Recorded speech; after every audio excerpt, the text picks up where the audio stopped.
Welcome back student. Standard 9 का chapter number 8 हमने start किया था क्वाड्रिलेटर्स। उसमें हमने बेसिक इन्फॉर्मेशन देखी थी क्वाड्रिलेटर्स के बारे में, angle sum property, types of quadrilaterals और प्रॉपर्टीज ऑफ पैरेललोग्राम।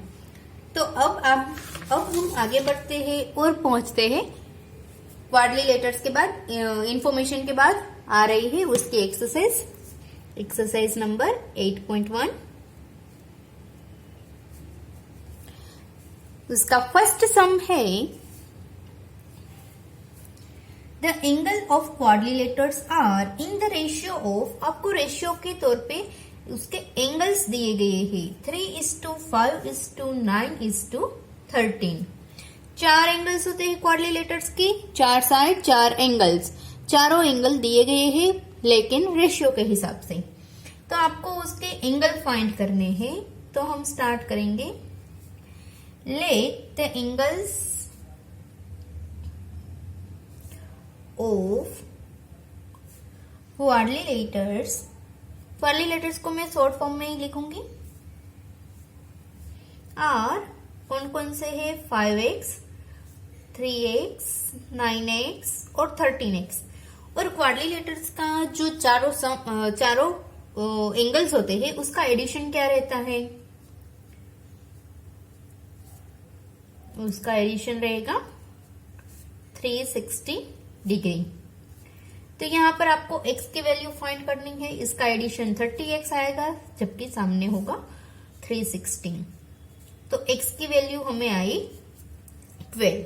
अब हर एक एंगल फाइंड करने के लिए हम उससे मल्टीप्लाई करेंगे। 3x है तो उसका होगा 36 डिग्री, 5x है तो 60 डिग्री, 9x है तो 108 डिग्री और लास्ट वन 13x, यानी कि 13 multiply by 12 is equal to 156 degree.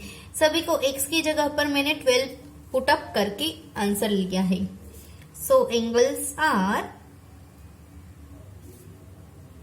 कौन कौन से हैं? 36 degree, 60 degree, 108 degree and 156 degree. यहां पर आपका सम कंप्लीट हो गया। सेकंड वाला देखते हैं। सेकंड वाले में आपको बोला गया है if the diagonals of a parallelogram are equal then show that it is a rectangle. आपको बोला गया है कि आपके पास पैरेललोग्राम है। पैरेललोग्राम मतलब उसकी दोनों तरफ की साइड पैरेलल होती है। ये दोनों पैरेलल होती है और उसके सामने वाले भी पैरेलल होती है। अब बोला है उसके जो डायगोनल्स इस तरह के वो इक्वल है। ये दोनों डायगोनल्स इक्वल है तो आपको प्रूव करना है कि ये एक रेक्टेंगल ही है। आप पैरेललोग्राम इस तरह से ड्रॉ कर सकते हैं या फिर थोड़ा सा स्लांट करके भी ड्रॉ कर सकते हैं। परफेक्ट होना चाहिए, लेकिन मैं यहां ले रही हूं ABCD पैरेललोग्राम है मेरा। तो यहां पर मेरे 2 डायगोनल से, एक है AC, दूसरा है BD। ओके, अब आपको क्वेश्चन में ऑलरेडी दिया गया है कि उसके डायगोनल से वो इक्वल है। तो वही चीज पहले हम लिखेंगे। लेट ABCD इज हमें क्या प्रूव करना है? पैरेललोग्राम के लिए पैरेललोग्राम एंड उसके डायगोनल्स कौन कौन से है? AC और BD। वो दोनों डायगोनल से लेकिन कैसे है? इक्वल है, जो क्वेश्चन में दिया गया है डायगोनल्स। ओके, ये वाली चीज हमें यहाँ पर ऑलरेडी दी गई है। अब यहाँ पर हम प्रूव करने के लिए हमने पहले स्टैंडर्ड में देखा था 8th स्टैंडर्ड में कि कॉन्ग्रुएंस प्रॉपर्टी हम कैसे प्रूव करते हैं। बस कॉन्ग्रुएंस प्रॉपर्टी के हिसाब से ही हम ये वाला पूरा सम करेंगे। तो यहाँ पर ट्राइंगल बन रहे हैं 2। एक है ट्राइंगल ABC, यानी कि इस तरह का ट्राइंगल, और दूसरा ट्राइंगल में लूंगी DCB, ये वाला और ये वाला। जो बन रहा है इस तरह का।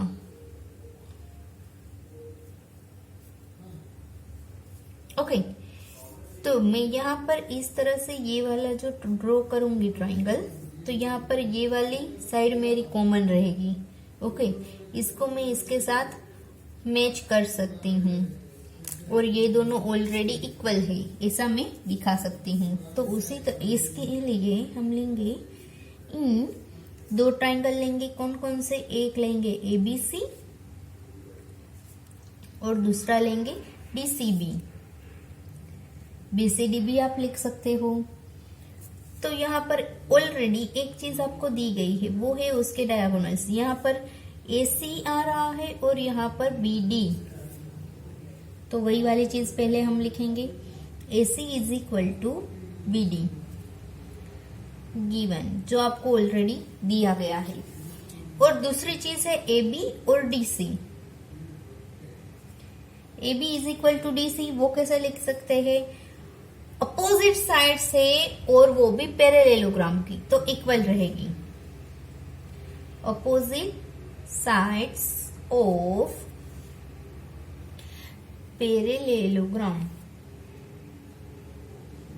इसलिए मैं लिख सकती हूँ कि दोनों इक्वल रहेंगे। और इसके बाद है BC, जो कॉमन है।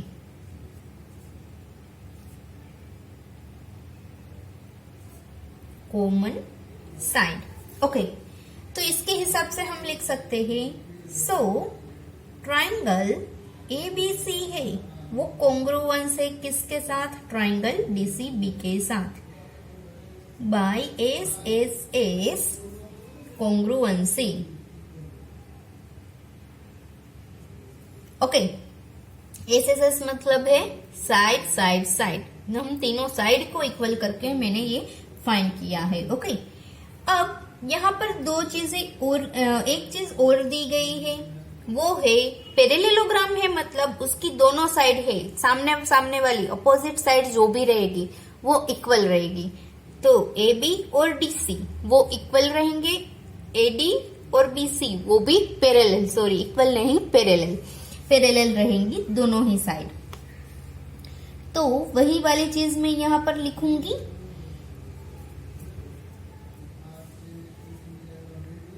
यहाँ पर दो पैरेलल है हमारे पास साइड्स, वो है कौन कौन सी? AD और मैं DC को ले रही हूँ, सॉरी AB और DC, हाँ AB और DC दोनों ही पैरेलल है। AB सॉरी, दोनों ही पैरेलल है। और इसका ट्रांसवर्सल यानी कि इसको बीच में से कट करे वैसी कौन सी लाइन रहेगी?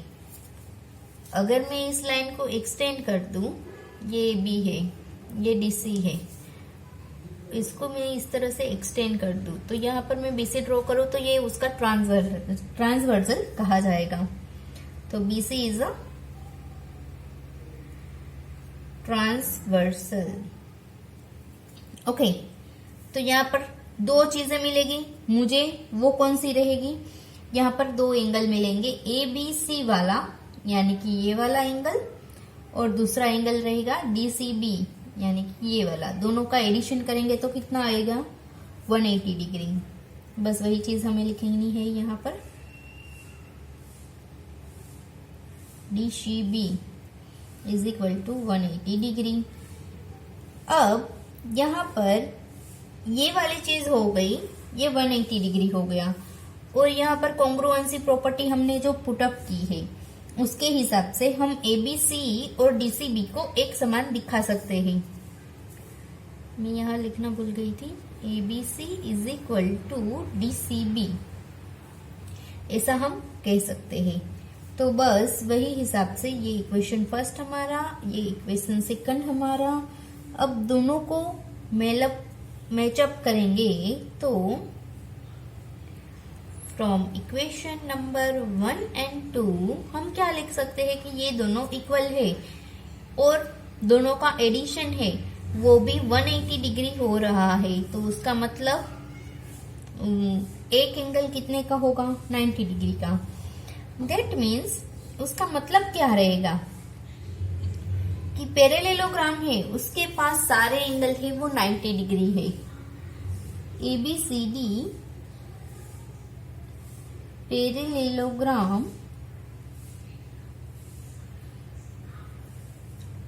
has all angles 90 degree. इसका मतलब ABCD है वो कैसा रहेगा, रेक्टेंगल।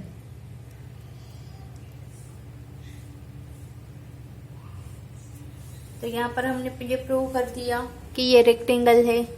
ओके, यहाँ पर आपको सारे सम से वो प्रूव करने वाले ही है, ज्यादातर सम्स। एक दो सम ही है जो आपको इस तरह के काउंट करने हैं। तो आपको थियरी पे यहाँ पर फोकस होना चाहिए कि आपको थियरी आनी चाहिए। थर्ड वाला सम देखते हैं। Show that if the diagonals of a quadrilateral bisect each other at right angles, then it is a rhombus. Quadrilateral है आपके पास, so that if the diagonals of quadrilaters, तो ये क्वाड्रिलेटर है मेरे पास,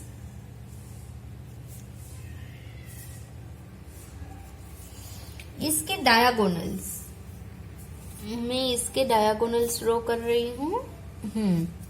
ये डायगोनल्स है वो कैसे है, बाइसेक्ट ईच अदर। बाइसेक्ट मतलब यहाँ इतना डिस्टेंस और इतना डिस्टेंस एक समान रहेगा इस पॉइंट से, उसी तरह से इस तरफ का भी एक समान रहेगा। और वो बाइसेक्ट हो रहे हैं वो है 90 डिग्री पे, यानी कि सारे है ये दोनों लाइन के बीच का जो एंगल है वो 90 डिग्री है यहाँ पर। तो आपको प्रूव करना है कि ये रोम्बस है।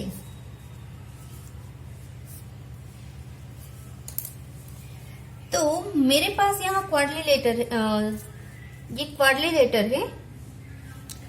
तो उसमें मैं स्टार्ट करूंगी, पहले मैं इसके दो डायगोनल्स ड्रॉ किए हैं, AC और BD।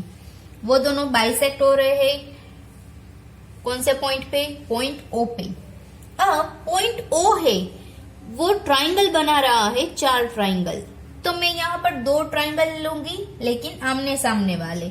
ये वाला लूंगी तो उसके सामने ये वाला, या पास पास वाले भी, क्योंकि चारों के चारों ट्राइंगल है वो एक समान है।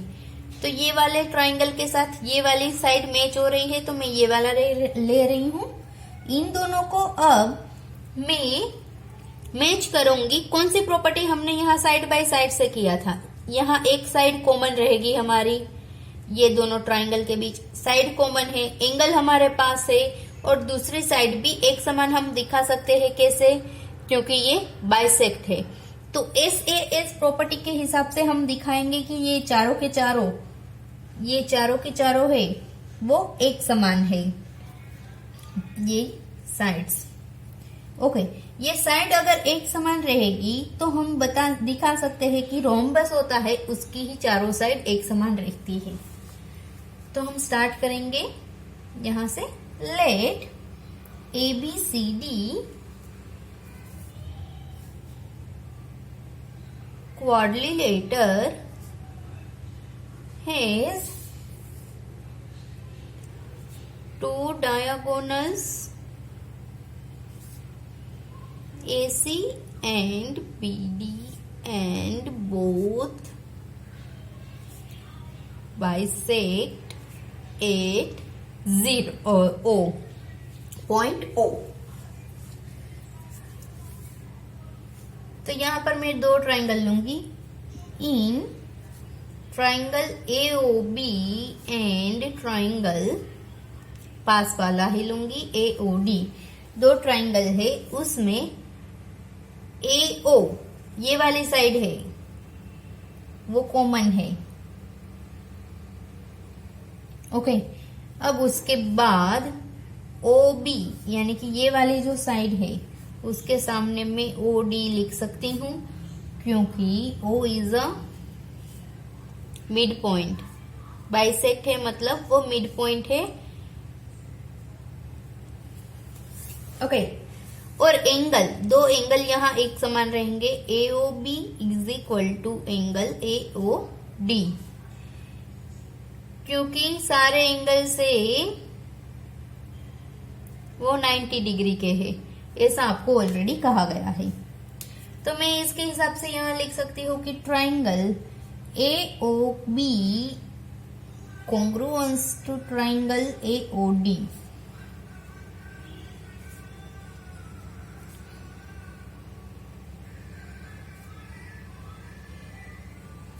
ओके, तो इसके हिसाब से मैं एक चीज और लिख सकती हूँ यहाँ पर, अगर ये सारी चीजें एक समान है तो AB इज इक्वल टू ये वाली जो साइड है और ये वाली, वो मैं एक समान लिख सकती हूँ।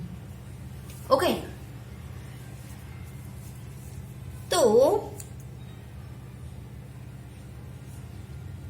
उसी तरह से हम एक चीज और प्रूव कर सकते हैं, वो है AB is equal to AD, जो हमने प्रूव किया। तो उसी तरह से AB इज इक्वल टू मैं BC को प्रूव कर सकती हूँ। फिर ये दोनों एंगल, ये दोनों ट्राइंगल लू, तो ये दोनों ट्राइंगल लू तो BC is equal to DC prove कर सकती हूँ। ये दोनों लू तो DC is equal to AD लिख सकती हूँ। तो इसी हिसाब से मैं लिख सकती हूँ कि AB is equal to BC is equal to CD is equal to DA। तो इसके हिसाब से मैं लिख सकती हूँ कि thus the quadrilaters ABCD is a rhombus। ये मैंने प्रूव कर दिया। उसके आगे का जो सम है वो देखते हैं 4th नंबर का।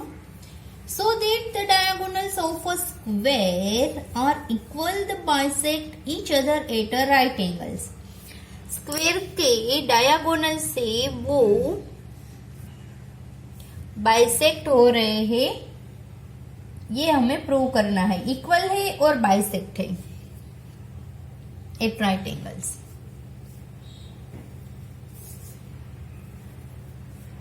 ये मैंने स्क्वायर ड्रॉ किया, मैंने स्क्वायर ड्रॉ किया है, उसका चार साइड है, उसके डायगोनल से वो इक्वल और बाइसेक्ट है और राइट एंगल पर है, यानी कि यही वाली चीज यहां पर दिखानी है।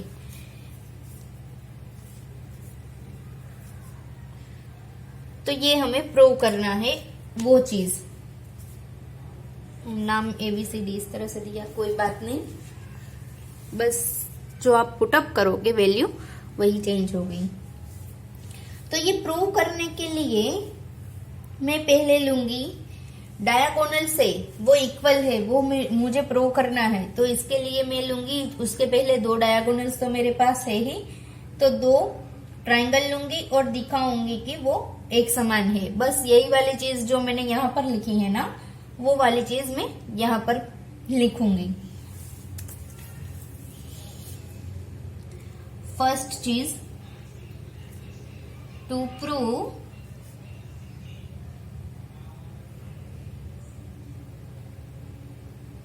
डायगोनल्स आर इक्वल, यानी कि हमें प्रूव करना है, that means AC is equal to BD, ये हमें प्रूव करना है। तो इसके लिए मैं यहाँ पर दो ट्राइंगल लूंगी, एक है ABC एंड दूसरा ट्राइंगल है BAD। ये वाला ट्राइंगल और इस तरफ का यहाँ पर हमने लिया था वही ट्राइंगल है। ओके, तो यहाँ पर आप आसानी से एक चीज लिख सकते हो, वो है AC is equal to BD। और एक दूसरी चीज है कि पहले AB लिख लेते हैं, AB is equal to AB, क्योंकि वो कॉमन है, कॉमन साइड है, कॉमन साइड। उसके बाद BC is equal to AD, BC और AD क्यों? क्योंकि वो स्क्वायर की साइड से।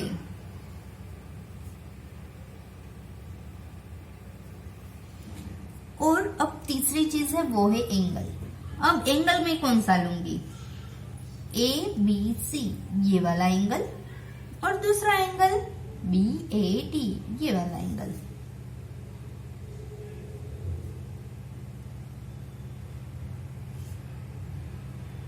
क्योंकि एंगल होते हैं वो कितने के होते हैं? 90 डिग्री के, स्क्वायर है इसलिए। तो हमारे पास था triangle ABC, triangle BAD by SAA's congruency।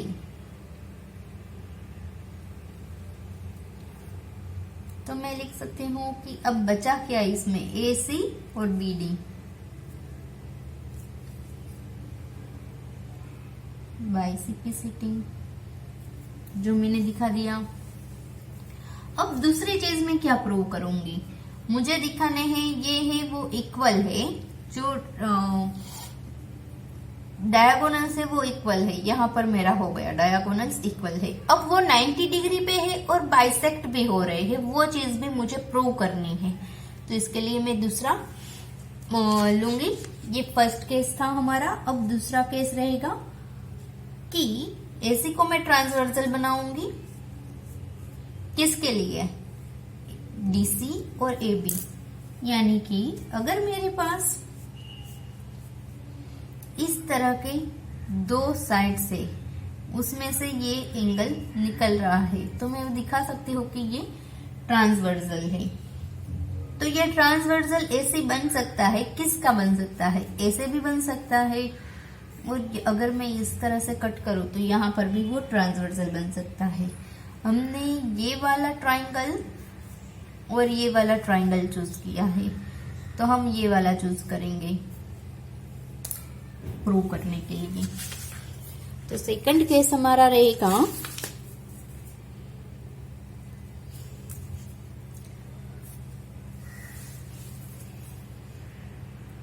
AD parallel BC and AC is transversal। Okay, यहां से हम स्टार्ट करेंगे नेक्स्ट वीडियो से, क्योंकि ये बहुत लंबा सम है, आपको एक साथ ज्यादा लोड पड़ जाएगा। तो हम ये इस पोर्शन से नेक्स्ट वीडियो में देखेंगे। तब तक के लिए बाय बाय स्टूडेंट्स।